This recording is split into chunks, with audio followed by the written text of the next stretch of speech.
This is Terry Kurtz online reporting on Victor Valley, High Desert, and Mojave River Valley events, activities, entertainment, and history. Operation Consequences Update. In mid-January, investigators from the San Bernardino County Sheriff's Department Gangs Narcotics Division conducted an operation focused in Victorville and surrounding high desert communities, serving 21 search warrants, resulting in 63 felony arrests of gang members and people prohibited from possessing firearms. 76 firearms were seized, including 2 ghost guns. In addition to the 63 felony arrests, another 48 misdemeanor arrests were made, and over a pound of suspected methamphetamine was confiscated.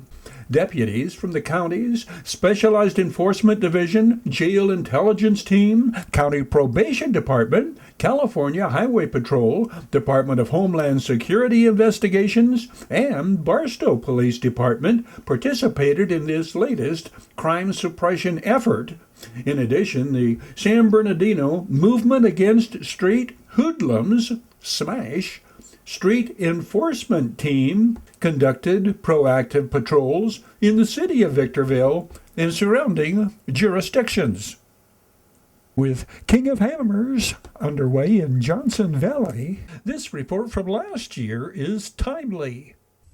A recent off-highway vehicle enforcement operation saw over 1,200 contacts made, dozens of citations issued, and a handful of arrests made as authorities addressed the ever-growing problem of illegal and unsafe off-road vehicle use in areas throughout the county. The one-day large-scale operation was conducted by the county sheriff's multi-jurisdictional Transit Operation Division to apprehend operators of off-road vehicles who trespassed, failed to use appropriate safety equipment, or drove without a license.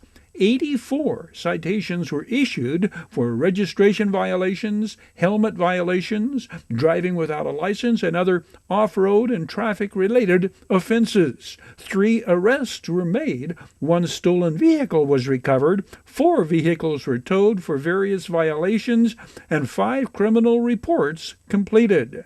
The activity took place in half a dozen locations, including Juniper Flats, Deep Creek Spillway, Deep Creek Flood Control Channel, and Holcomb Valley. Sheriff's Department Transit Operations Division reminds all who want to enjoy our off-road areas to do so responsibly, safely, respectfully, and in legal off-road vehicle areas. TKOL is brought to you by We Got 'em Tees, your headquarters for custom screen printing and mastercraft embroidery design. Bid fast and last, world-class auctioneers. Valu Quality Truck Bodies, family-owned and operated locally since 1954. The Bradco Companies, our area's longest-standing full-service commercial brokerage firm. Iwanzak Law Firm, trial lawyers for serious problems. Down Home Grill, 760-241-4663 for delivery, drive-through, pickup, or to order ahead for dine-in. And by the Holiday Inn in Victorville, conference and convention center for the high desert, and favored destination for travelers and visitors to the Victor Valley. Joseph W. Brady's update on Victor Valley College describes upgrades underway at the football stadium and promotes the upcoming Alumni Hall of Fame and Distinguished Service Awards Gala. Well, Terry, so speaking of which, we just had, so today's 16th of January, we just had a board meeting on Tuesday. Mm-hmm. So we have a new president, Jennifer Tarpley. Mm-hmm. So I think this is her 3rd term as president. So we rotate. Brandon Woods was right behind that. Had a great board meeting. 2 of our board members will be attending some training for trusteeship. We have an evaluation coming up with Dr. Walden again. So part of our secret that people just don't quite get, we are constantly evaluating mm-hmm. everything we do, but we're constantly evaluating Dr. Walden. He has real goals. They're measurable goals.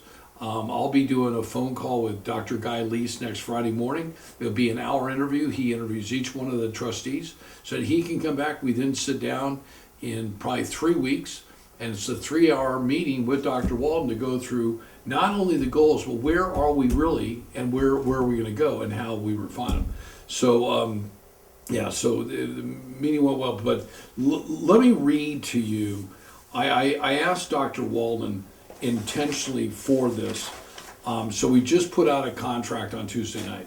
And I don't have the rendering, okay? But you know how excited I am about that Educational Conference Center, the football stadium and all. And the board has been very supportive about upgrading that baseball. So you just can't upgrade and build. Okay, so the next thing, our parking lot, concrete parking lot, is going under construction. We gave that bid out.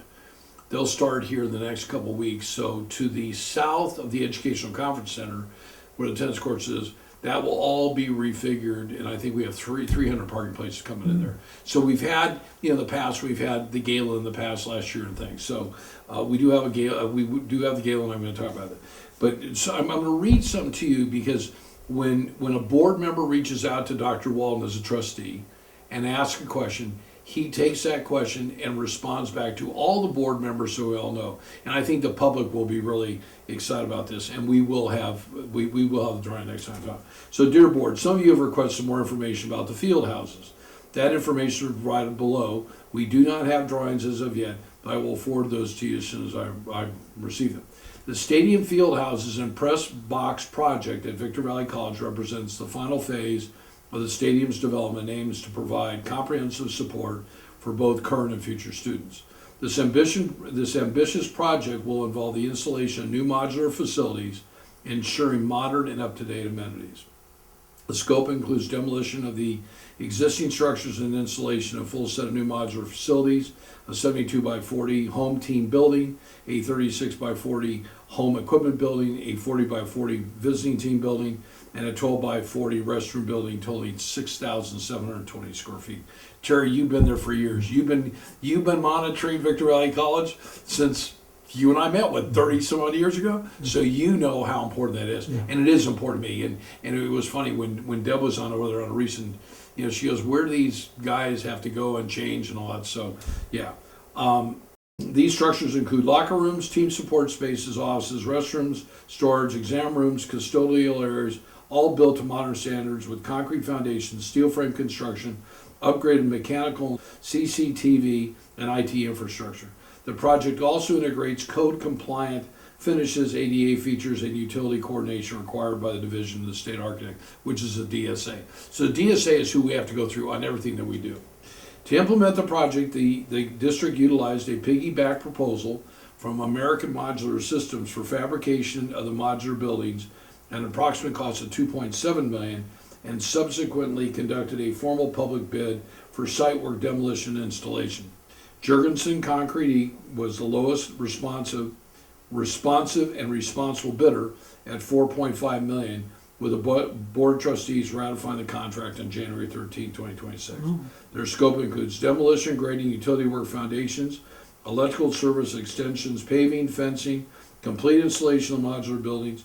Together, these components provide a comprehensive upgrade to the stadium sports complex, improving functionality, safety, and overall experience for student, athletes, staff, and visitors. Now, I know that Coach Saban, who used to be at Alabama, his facilities were a lot better. But Terry, the nice thing is that the board, I think our faculty are starting to understand how important winning programs are. Wrestling programs done well, basketball's done well. Look at our football. We won the championship. Yeah. We won the whole enchilada. And I was there during the first half, and they didn't play very well. I think as soon as I left, they went out and they kicked Santa Monica's you-know-what. Yeah. So it's exciting. And I think what happens is when you have winning teams, no matter the size of them, they make other students feel so much better, have so much pride, and it brings people together. So I'm really very happy about that. Now in the meantime, we get another email from Dr. Walden. Actually, it was from Artie, your friend Artie Allen. He oversees, he just got a nice promotion. He's a dean. and it's very well deserved. This is on Tuesday, January 13th, the our board meeting. Hello, Dr. Walden and Dr. Tarango. This comes from Artie. I'm excited to share some incredible news. One of the biggest 4-year transfer signings we've had in a long time. Ricky Sampson Jr., a standout from our football program, is officially signing with the University of Purdue. That's pretty good. I mean, Terry, you've been covering VVC for a long time. I mean, I can't remember the last time we had somebody get to that kind of rank. Right. So it kind of tells you, we did honor the football team in December, and it was nice to have them come in. We also honored the wrestling team. Yeah. I mean, the wrestling team is knocking out the park. Yeah. And now, what Artie's brought is this aura around him. I mean, you see it. I see it at the board meetings. I see how people interact with him. Everybody likes him. He likes everybody. And when you have that kind of an interaction with people, success breeds success. So something I am very, very, very proud of. As one of the longest trustees in the school's history, 14 years, and I will be rerunning it again in November, this is our catalog for 2025 to 2026. Look at the thickness of that. You talking about, so when I first came to VBC, I would say it was about that, okay? Now look at this. But I mean, it really gets into, the whole idea is everything we do, the question we always ask is, how does this improve the experience for our students? Okay, there's only one reason we're there, is for student success. So for all of our groups that we have and the different groups that we have, this talks about the 200 programs that we have. It is so up to date, and I am so proud of it. I couldn't throw this away if I wanted to.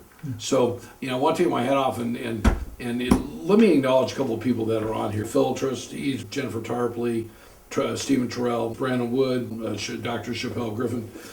On the administrative side, obviously Dr. Walden, Dr. Todd Scott, who's what we call our chief of staff, Eric Freeman is vice president of students of administrative services, Monica Martinez, who is our human resources. We have Dr. Mackenzie Tarango, who's vice president of instruction, Virginia Moran, executive dean of institutional effectiveness, Malia Carpenter, instructional dean, School of Business Law, Kelly Calho, who's instructional dean, School of Humanities, Arts and Social Sciences, Brian Qualls, instructional dean, School of Public Safety and Industrial Technology, Henry Young, institutional dean, School of Science, Technology, Engineering and Mathematics, Edward Alvarez, student dean of Student Services. So we've got a lineup. I mean, we're the fastest growing community college in California, and like I said a couple of months ago, I was proud to be with Dr. Walden and Dr. Scott to go down to New Orleans and talk about where we've been and where we are and where we're going to go. And what's nice is that everybody on the board is very committed to it. All the deans are committed to it. The students are committed to it, and there's just no way to lose. So the last thing that I do want to bring up, we have a great foundation. They're doing incredible things. They bring in great money, and they create friendships and hopefully help create some financial. The Luster and Legacy Gala, this will be the school's, I believe it's our 50th, if I'm correct. Yeah, it's our 50th anniversary for the foundation. So Victor Valley College, I think, is 64 years old foundation. It is going to be on February 28th from 6 to 10 p.m. If you, Desert Valley Hospital is the main sponsor. We have multiple sponsors throughout. It goes from 6 to 10. It will be in the Alumni Hall. It's the Alumni Hall of Fame and Distinguished Service Awards. It will be at the college in our Educational Conference Center. But let me tell you who the award winners are. This is pretty exciting.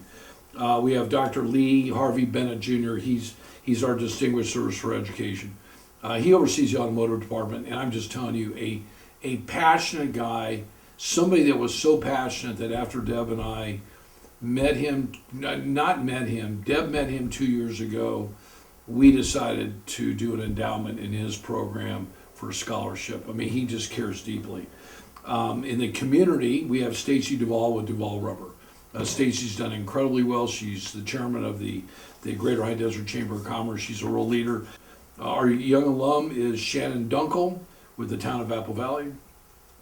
Our alumni, this is big, Marie Langley, Desert Valley Hospital, Desert Valley Medical Group.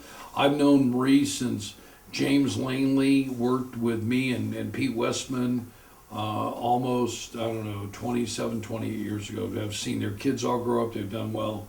And the final one, it's called the President's Award.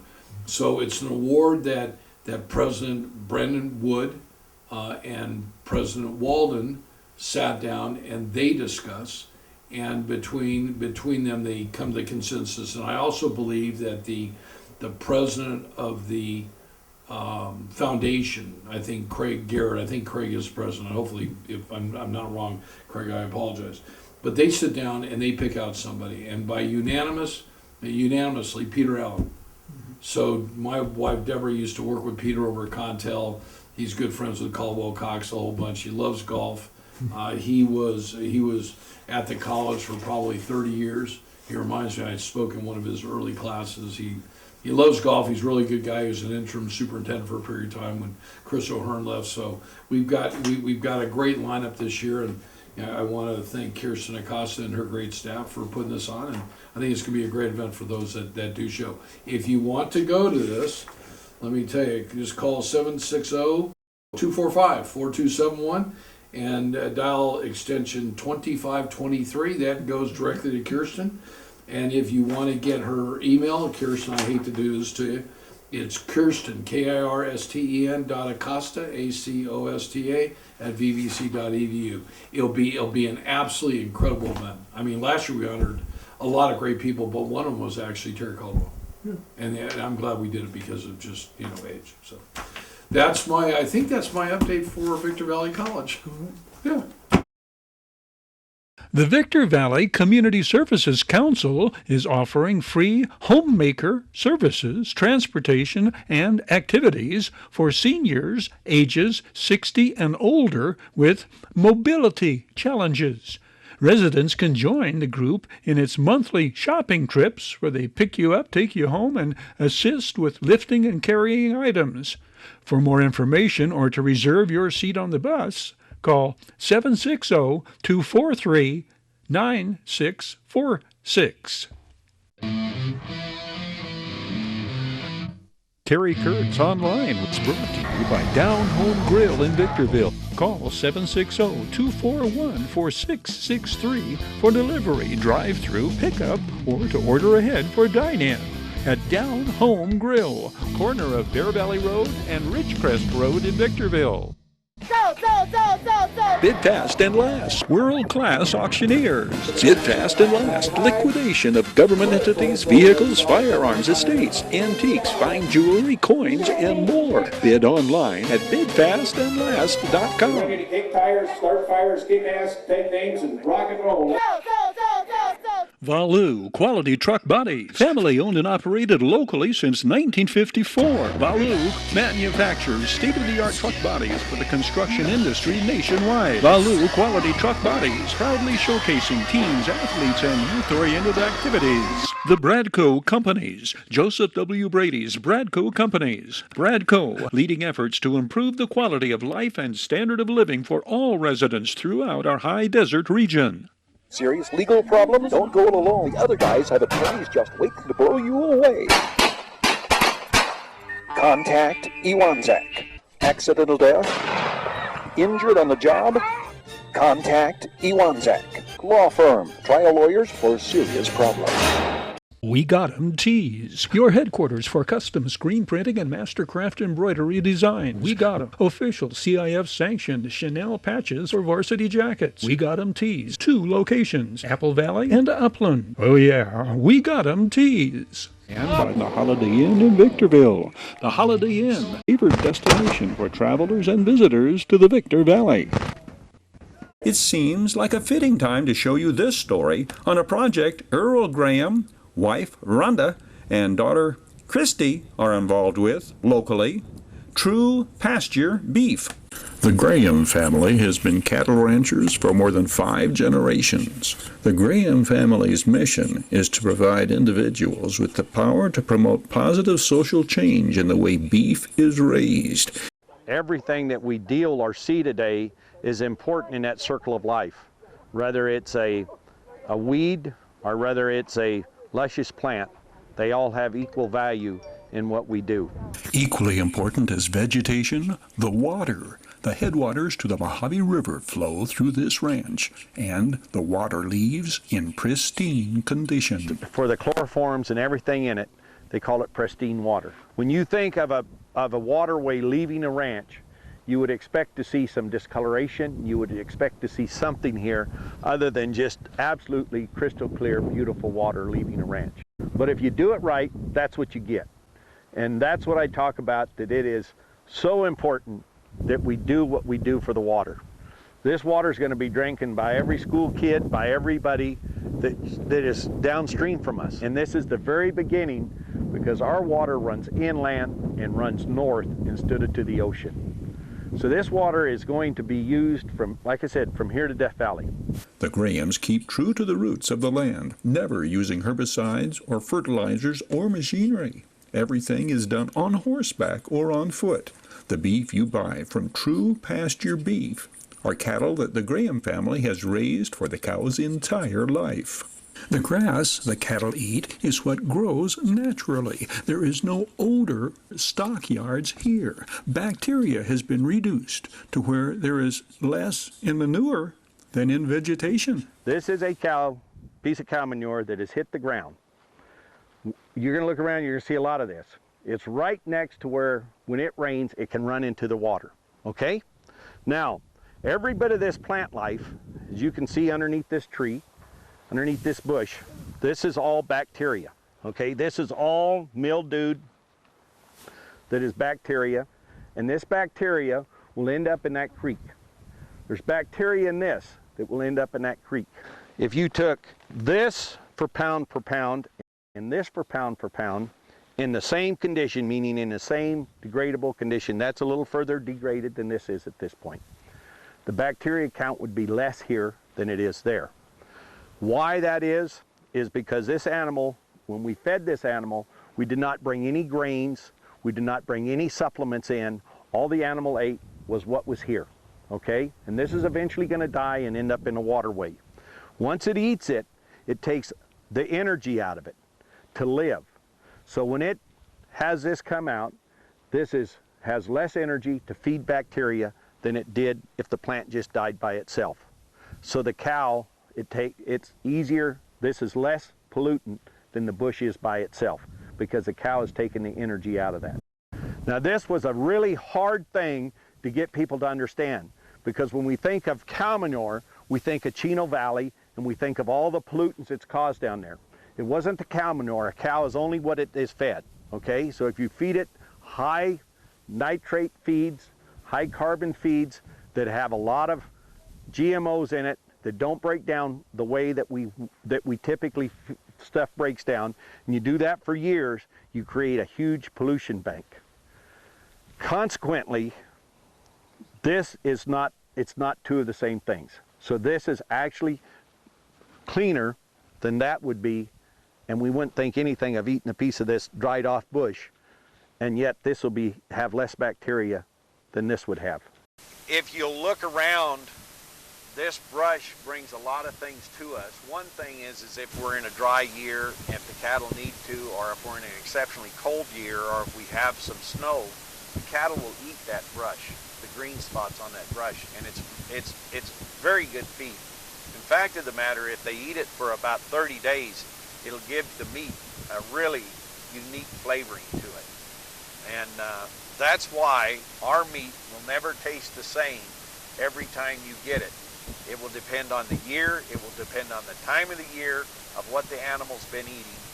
And so it's not like going to the grocery store where every animal is fed the same ration and every steak will taste the same. That is why all of our meat will always have a slightly different flavor, taste, even to some extent a smell to it. Mother Nature is one of the coolest things in the world if you just have the patience to allow it to work. You know, the hardest thing we have is learning how to develop our patience and allowing this to happen at its right speed, at the right time, and let the circle of life do what it's supposed to do. Earl Graham had to persuade the powers that be to be patient when it came to his insistence to not use pesticides or herbicides. That is called a thistle. They're just a nasty plant. So when I first took over this ranch, it was covered in those, absolutely covered. You couldn't not ride your horse through for it getting poked by all of those thistles. And the county agency told me, they said, if you're going to be responsible for that property, we're going to mandate that you do some spraying for that thistle. And I said to the guy, I said, look, if we spray and we find that spray in our water, they're going to shut this whole operation down. It'll never get to be. So they agreed that we could do that. Earl Graham follows the formula of another longtime rancher when it comes to the bottom line versus the circle of life. He'd oftentimes tell me, he'd say, take the money out of it and see if it makes sense. Remove the money portion of it and see if it makes sense. And I started applying that. Take the money out of it and let's see what makes sense when we manage land. Pull the money out. Money is not what we're after. What we're after is managing the land. Now, if I can recuperate some money by managing this land properly, all the better. The first job is learn how to manage the land. Earl and Rhonda Graham ride herd over their homegrown, free-range, grass-fed, and grass-finished beef on horseback. The presence of vehicles make cattle uneasy. The temperament of true pasture beef cattle is paramount. We don't use vehicles, we use horses when we check our livestock because we don't want to damage the ground and we don't want to excite our animals. It will affect the beef, okay? So we got to have them, and it's a fine line because I can't have them to where you can walk out here and pet them. I'd have every weirdo in the world wanting to walk out and pet the cows, okay? And they have to be aggressive enough that if something wants to mess with their calf, they're a mother and not going to allow that to happen. So it's a fine line in there. If they're too docile, we can't have them. If they're too rambunctious, we can't have them. The other thing that I find unique is when they're full and they're happiest is when they all congregate back together. And it's made me realize that us humans do the same thing. When we're happy and we're full, we decide we got to congregate. We either all got to show up at the resort at the same time of the year. We got to go to a campground where everybody else is camping. We got to go somewhere, whether it's the beach or whatever. And animals do the same thing. The second they're full and they want their they want their time out from working and gathering their food, they all congregate and come together. Now, the desert portion of this ranch is so important to us because it's what gives us the year-round feed. When the rest of the ranch in the winter, when everything goes dormant, the desert comes alive. And the cattle get to eat, move to the desert, and they get to spend their time over here in the desert portion of the ranch. And then as spring comes on, they migrate. And so there's no reason to have cross fencing and all of that kind of stuff. If you have enough room and you run your cattle properly, you don't have to have that. True pasture beef cattle live in one of two locations, either Central or Southern California. The ranches total over 5,000 acres. The Graham family's mission is to provide individuals with the power to promote positive social change in the way beef is raised, giving you the opportunity to buy environmentally sustainable and locally raised beef. The Bureau of Land Management has awarded 2 grants totaling almost $5 million to accelerate the training and placement of excess wild horses and burros into private care.